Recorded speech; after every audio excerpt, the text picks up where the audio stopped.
any other outlets join us? Okay.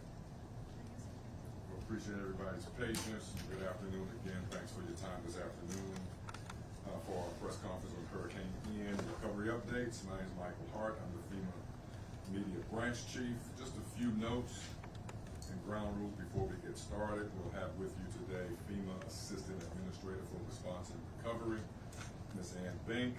We'll also have Director of NOAA's National Weather Service, Mr. Ken Graham.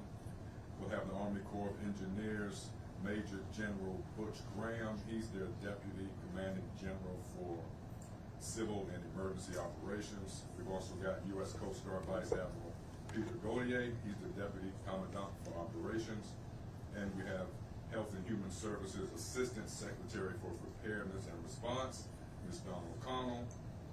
And also, as normal, we'll have FEMA's National Spanish Spokesperson, Daniel Yargis. He's going to be providing the FEMA recap of Mrs.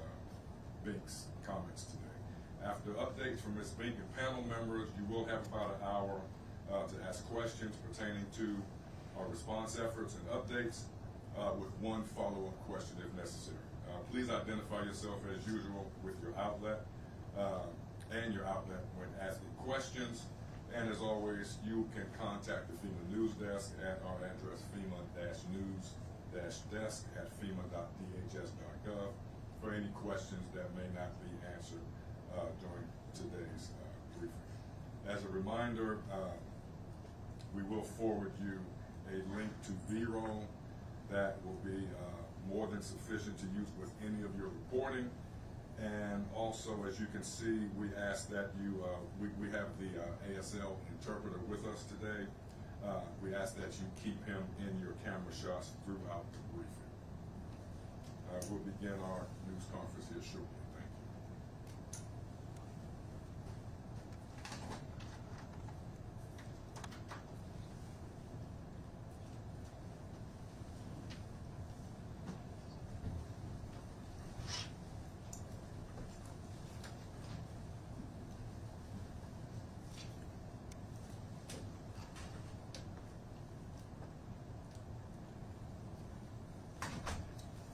Good afternoon, everyone. I'm Ann Bink. I'm the Associate Administrator for the Office of Response and Recovery at FEMA.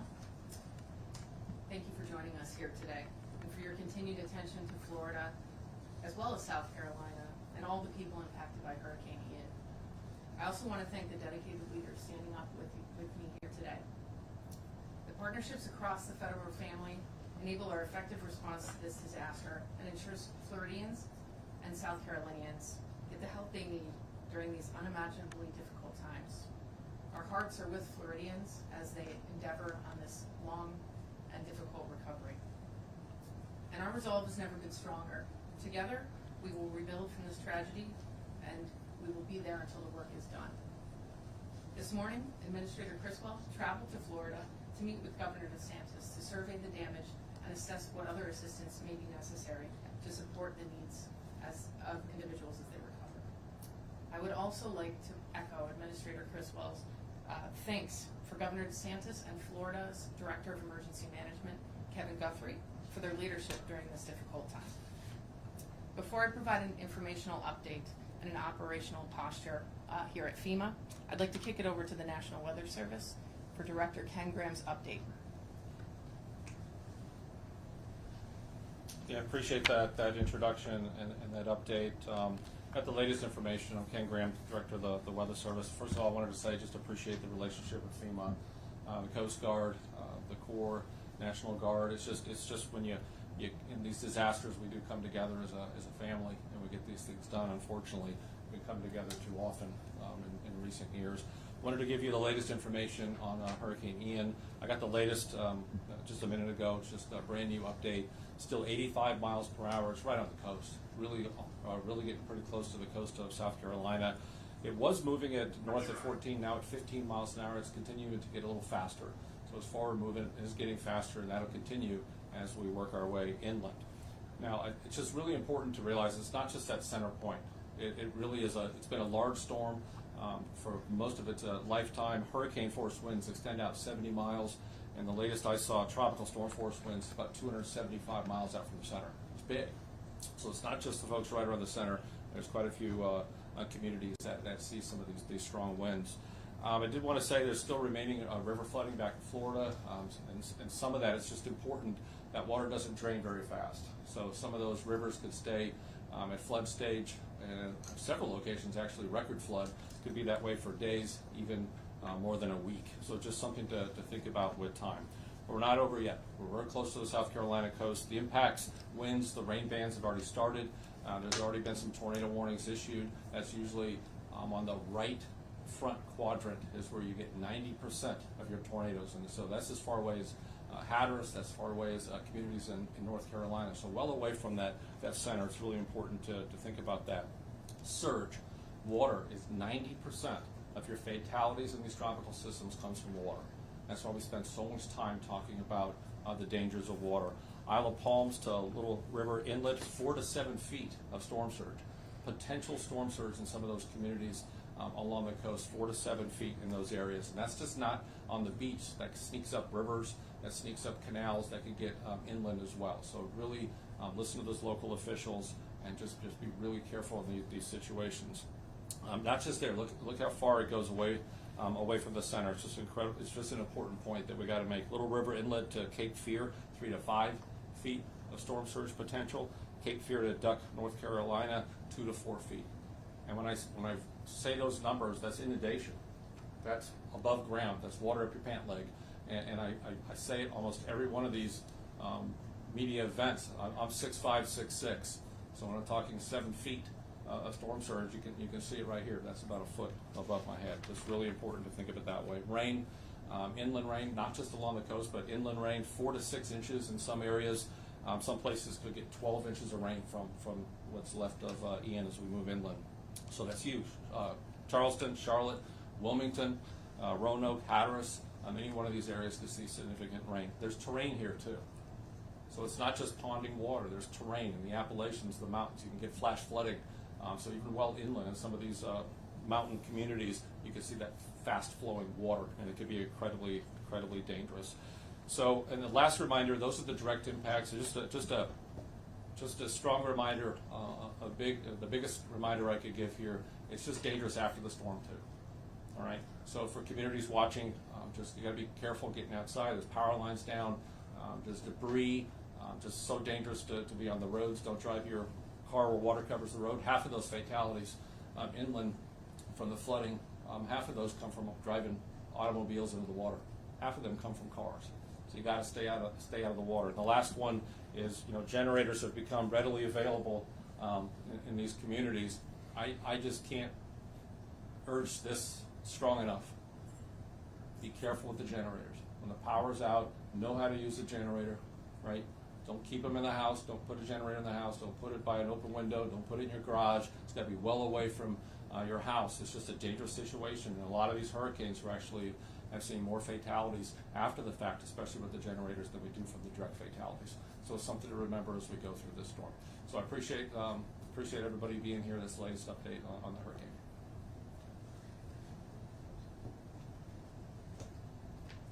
Thank you, Ken, for that important update on the weather and also those critical safety tips. As we've just heard, Hurricane Ian still presents an extreme threat to everyone in its path. We're already seeing the impacts of the storm in South Carolina as I speak, and in Georgia as well.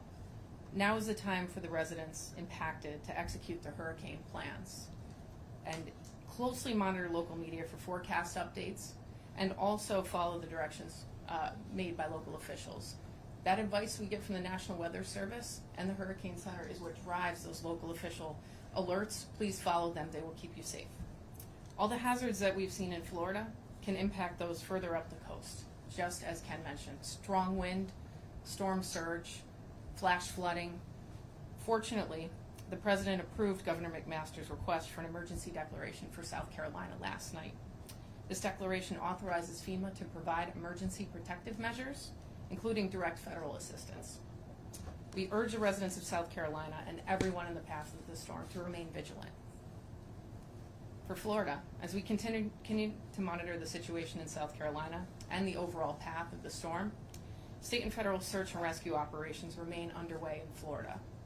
FEMA's urban search and rescue teams are part of a unified effort to conduct operations by air, land, and sea in coordination with our federal partners, as well as state and local officials. As part of this effort, Florida has activated about 5,000 Florida National Guard members, as well as another 2,000 members from other states through mutual aid to help with search and rescue operations and other emergency protective measures.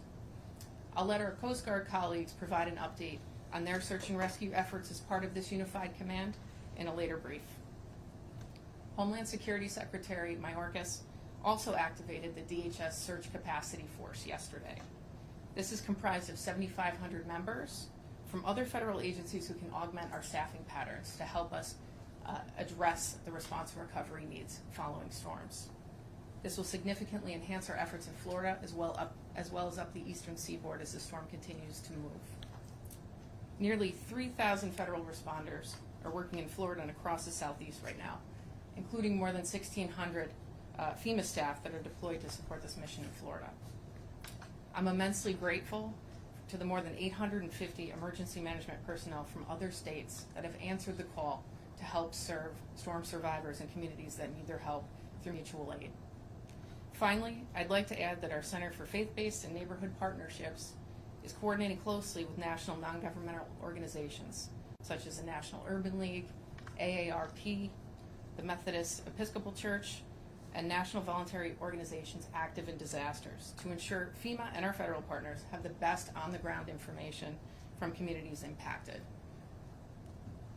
Thanks to President Biden's swift approval of Florida's major disaster declaration, FEMA assistance is now available to help impacted individuals across designated counties to help jumpstart their recovery. The declaration also enables us to deliver assistance adequate and tailored to meet the needs of our survivors. Today I'm happy to share that 4 additional counties have been added to the major disaster declaration for assistance, and as we continue to survey damage, we expect that number to grow. I want to once again urge impacted individuals to register for assistance in those declared counties. You can do this by visiting disasterassistance.gov, using the FEMA app, or dialing 1-800-621-FEMA. That's 1-800-621-3362 to start your registration process to get the assistance and the services that you need. In addition to all 67 counties and the Miccosukee tribe, Indians of Florida, and the Seminole tribe of Florida, they're all eligible for emergency protective measures as well, including search and rescue efforts. Before I turn it over to my partners on the stage, I want to remind everyone that this storm is not over yet, as Ken Graham has said. And just because the skies are clear does not mean it's safe. Water can be electrified. There can be other hazards in there. Please stay safe and continue to listen to local officials. Whether it's South Carolina, Florida, Georgia, Puerto Rico, Alaska, we'll be there to support those impacted by disasters. We have the resources, we have the resolve, and we remain ready to lean forward to continue to help those in Florida and elsewhere to jumpstart the recovery. Thank you, and with that, I'll turn it over to Daniel Yargus, who will provide our Spanish language update. Daniel? Thank you so much. Buenas tardes, soy Daniel Yargués. Empezamos con la actualización. La administradora de Fema, Diane Criswell, visitó el estado de Florida y se reunió con el gobernador del estado y va a también evaluar los daños. Como lo escuchamos del director de NOAA, Ken Graham, Ian todavía presenta una amenaza a las personas en su trayectoria. Estamos viendo los impactos de la tormenta en estos momentos. Ahora es el momento de que los residentes de Carolina del Sur ejecuten esos planes de emergencia que tienen. Todos los peligros que hemos visto en el estado de Florida pueden afectar a aquellos que viven tierra adentro, con fuertes vientos, lluvia, inundaciones y muy peligrosa la manejada ciclónica que puede ser mortal también. Afortunadamente, el presidente Biden aprobó una petición del gobernador McMaster de Carolina del Sur de una declaración de emergencia. Urgimos a los residentes de Carolina del Sur y a todos los que están en la trayectoria de esta tormenta a estar muy atentos a sus desarrollos. Así como continuamos vigilando la situación en Carolina del Sur, la trayectoria del huracán Ian, las operaciones de búsqueda y rescate federales y estatales continúan llevándose a cabo. Tenemos equipos de búsqueda y rescate urbanos, son parte del esfuerzo unificado para llevar a cabo operaciones por aire, tierra y agua, en coordinación con nuestros socios federales, incluyendo a la Guardia Costera de los Estados Unidos, el Departamento de Defensa, el Departamento del Interior y autoridades estatales de Florida y locales también. Y como parte de este esfuerzo, Florida ha activado alrededor de 5,000 miembros de la Guardia Nacional y a 2,000 miembros de otros estados para asistir a la respuesta, incluyendo equipos también de búsqueda y rescate. Nuestros socios de la Guardia Costera proveerán más detalles de sus operaciones en unos momentos. El secretario del Departamento de Seguridad Nacional de los Estados Unidos, Alejandro Mayorkas, ha activado la fuerza laboral adicional con 7,500 miembros de otras agencias federales que están ayudando a suplementar nuestra fuerza laboral en Fema. Esto aumentará de manera significativa nuestros esfuerzos en el estado de Florida. Casi 3,000 empleados de rescate federal trabajan en Florida y en el sureste del país, incluyendo más de 1,600 empleados de Fema que están apoyando esta misión. Como lo dijo la asistente Bink, estamos muy agradecidos por el trabajo de más de 850 empleados de manejo de emergencias y otros estados que han apoyado a las personas, a los residentes de Florida, por medio del acuerdo mutuo que tienen de trabajo. El Centro de Municipalidades y Trabajos de Culto está coordinando muy de cerca con organizaciones no gubernamentales como National Urban League, AARP, la Iglesia Metodista Episcopal Africana y otras organizaciones voluntarias activas en desastres para asegurarse de que Fema, sus socios federales, tengan la mejor información disponible para las comunidades afectadas. Y como lo dijo Ann, le damos gracias a la rápida aprobación de la declaración de desastre mayor por parte del presidente Biden para el estado de Florida. Fema estamos disponibles para ayudar a las personas afectadas en los condados designados a su recuperación. Esta declaración también nos permite ofrecer asistencia adecuada y adapta a las necesidades de cada comunidad. Hoy me complace compartir que han añadido 4 condados adicionales al estado de Florida a causa del huracán Ian para recibir asistencia y las evaluaciones de daños van a continuar llevándose a cabo en estos días. También queremos pedirle a todas las personas que fueron afectadas por el desastre que soliciten asistencia en disasterassistance.gov/ES, llamando al 1-800-621-3362 o descargando la aplicación de Fema. Y además de los 67 condados, también las tribus Miskosuki y la tribu Seminole de Florida también pueden agregarse a esta declaración con protecciones de emergencias. Antes de ceder la palabra a nuestros socios, quiero recordarles que esta tormenta no ha terminado. Aunque vean que ya salió el sol y que hay cielos despejados, el peligro de esta tormenta, de este huracán, continúa. Y podemos darles ejemplos como el tendido de cables caídos, aguas inundadas que pueden ser mortales, y también les pedimos que no salga y que permita que las cuadrillas de trabajo realicen ese trabajo para la recuperación. Ya sea en Florida, Carolina del Sur, Puerto Rico, en Alaska, Fema estará presente para apoyar los impactos de los desastres. Tenemos los recursos y la determinación para hacerlo. Gracias. Now we'll have remarks from Coast Guard, Vice Admiral Collier. Good afternoon.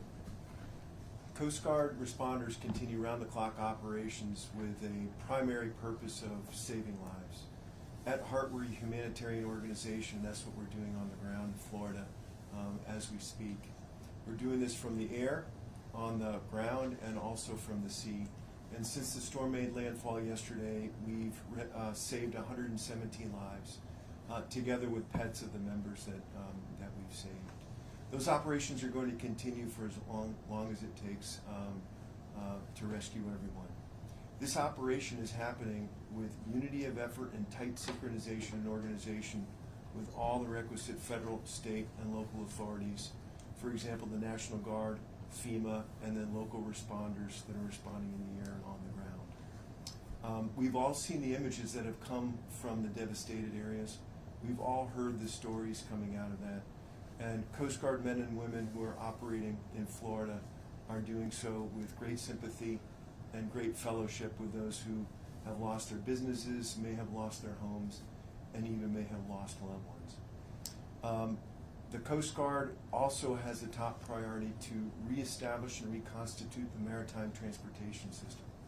So in the days leading up to storm landfall, the Coast Guard, together with port authorities and the private sector, secured all the ports on the west coast of Florida and then the northeast portion of Florida to be secure as the storm passed through.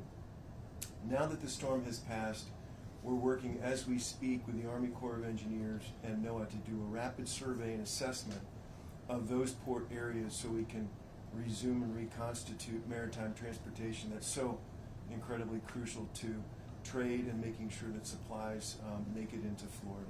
So we're focusing primarily on the Port of Tampa, St. Pete, and the Port of Manatee in Florida. So as you've heard, this isn't over yet. This continues to be a very dangerous storm as it makes landfall in South Carolina with impacts in North Carolina, Georgia, and inland.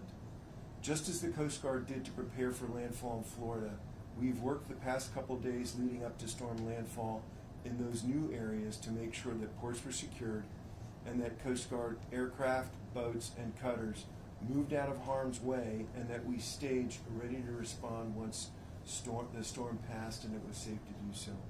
And so we're poised again to do search and rescue operations together with federal, state, and local partners in those areas as necessary once we can do a rapid assessment.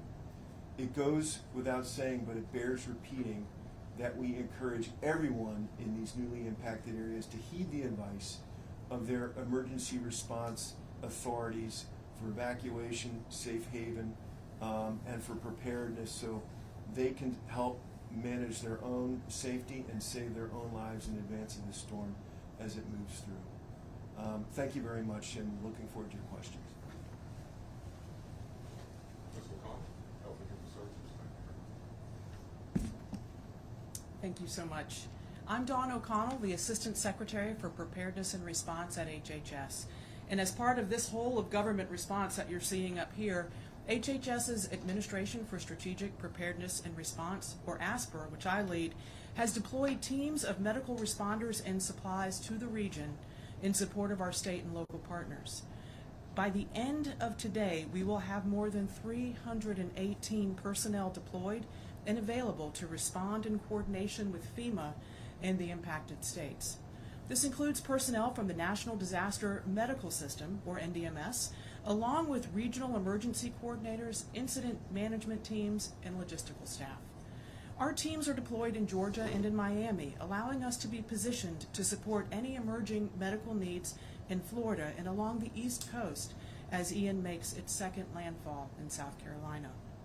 These NDMS teams include physicians, nurses, paramedics, and pharmacists who can assist hospitals with the triage and treatment of patients.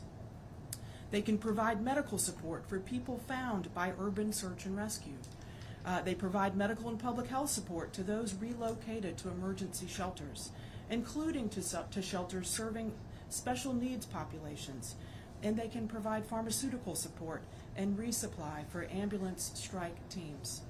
These teams are coming equipped with 52 tractor trailers holding approximately 520,000 pounds of medical supplies and equipment that can head right into the areas with the most need, so they don't have to worry about securing equipment or supplies on their way in. Beginning tomorrow, one of these teams will deploy to Sarasota Memorial Hospital in Venice, Florida, to provide hospital decompression support. And on September 26, Secretary Becerra declared a public health emergency for Florida in response to the hurricane. We also activated HHS Empower program, which is a partnership between ASPR and the Centers for Medicare and Medicaid Services to identify Medicare beneficiaries who rely on electricity-dependent durable medical equipment and certain healthcare services such as dialysis, oxygen tanks, or home health to help anticipate, plan for, and respond to the needs of these at-risk citizens in the impacted areas. We continue to work in close collaboration with FEMA and our other partners, and we are committed to helping respond to the health-related impacts of the storm. We will provide all the support we can to help these communities in need. So if you are a hospital or a healthcare system, long-term care facility, assisted living facility, and you need help, please let us know. We've got teams on the ground ready to assist. Thanks so much.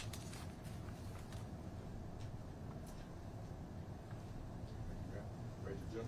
Thank you. U.S. Army Corps of Engineers. Good afternoon. I'm Major General Butch Graham from the United States Army Corps of Engineers.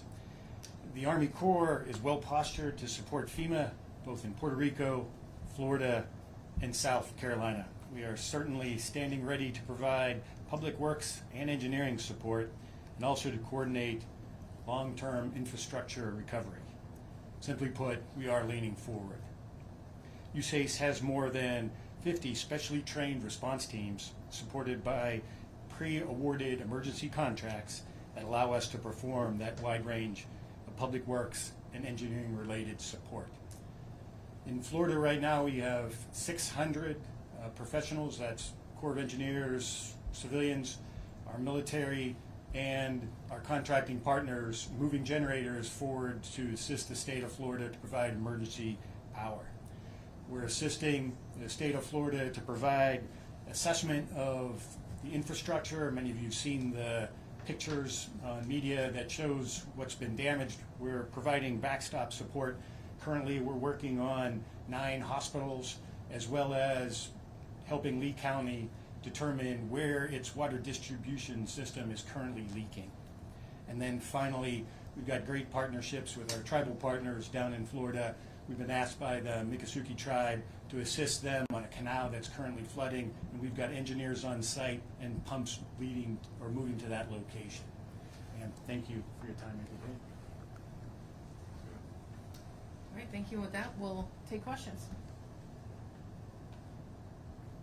Hi there, I'm Nicole Stang with CBS News. Thank you so much for conducting this briefing. If you'll indulge me, I have a question for you, Assistant Administrator and Vice Admiral Collier, and Director Ingram. Assistant Administrator, state emergency officials have announced 21 deaths as of this morning. Are there any updates to that number or indications that fatalities will increase significantly in the coming days, as well as a sense of how many remain missing? And separately, can you speak to some of your bigger concerns moving forward, as well as efforts to counter any fraud, scammers who want to take advantage of hurricane survivors? Absolutely. To the first question, the state is the source of that information, so that is the latest information at this time. As we've discussed, we are laser focused on life safety efforts as we continue our search and rescue operations in conjunction with the Coast Guard and others. And as it relates to fraud, we do have controls in place that can continue to screen for signs of it while not slowing down assistance to those who need it. And Vice Admiral Gaudier, can you speak to some of the challenges of conducting rescue missions, given the level of decimation in some cases, water that has risen beyond the roof of a home, and right now District 7 is handling recovery efforts in Puerto Rico, rescue efforts in Florida, and preparations in South Carolina. How has the Coast Guard adjusted to meet this sort of incredible need? Yeah, well, thanks. Land-based urban search and rescue does present quite a challenge. You'll have down power lines, the infrastructure is damaged, people might be trapped in homes. And so the first thing that we do is just make sure that we've got really tight coordination with all of the responders that are working. So in any given area, you might have Coast Guard operating together with National Guard forces from Florida and also mobilized from outside of the area. And then you'll have local responders that could be working on the ground. The Coast Guard actually mobilized a fleet of shallow water boats that we have that can operate in waters that in flooded areas and streets and things like that. We're operating there, and so for example, there's a team from Miami-Dade County that's mobilized from outside of the area that the Coast Guard is coordinating it. And then what you have, in a normal circumstance, you'll have a 911 system that is fully functioning, and we encourage people to continue to use the 911 system as their primary means for asking for help. But also in that type of search and rescue, we will go block by block as a response group to make sure that we've identified everyone. Some of these folks may not have the means of communication, knocking on doors, doing overflights to see if individuals might be on rooftops or stranded in flooded streets. And if I can just ask Director Graham, can you talked a little bit about your concerns as the storm travels up the East Coast. Can you speak to what happens as the storm passes through South Carolina and beyond this weekend? You know, what would you tell people maybe in North Carolina or Virginia who might be going about their business as usual? Yeah, a couple things. Those on the coast, you know, you just got to look at that storm surge. I mean, 5 to 7 feet of storm surge is life-threatening in some of those cases. So just really be aware of that water. The other message I have is, you know, you look at the rainfall. These tropical systems, you can't just think it's some coastal problem. That rain and that moisture has to go somewhere. So as a result, you're going to get heavy rainfall. Those rainfall totals, you start getting 5 to 7 inches, maybe even up to a foot of rain in some of those mountainous areas. You could be well inland. I'm talking hundreds of miles inland and still get those heavy rainfall amounts. I'm very concerned about some of those tropical rains getting into the terrain areas. So that's where you're thinking about fast flowing water, quickly rising water, get that flash flooding. It just becomes incredibly dangerous. And especially if you think about, we're making landfall now, right? So a lot of that rain's going to occur tonight, and that's in the dark. So nighttime rainfall, nighttime flash flooding is incredibly dangerous. So just urging everyone to listen to local officials. If you don't have to go anywhere, please don't, because it's incredibly dangerous.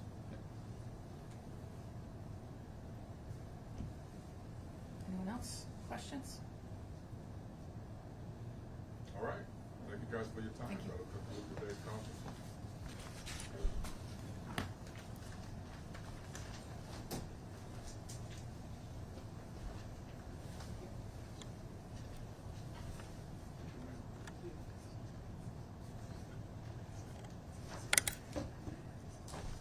Well, appreciate everyone's time again today. Please stay in contact with the FEMA news desk. You have the address.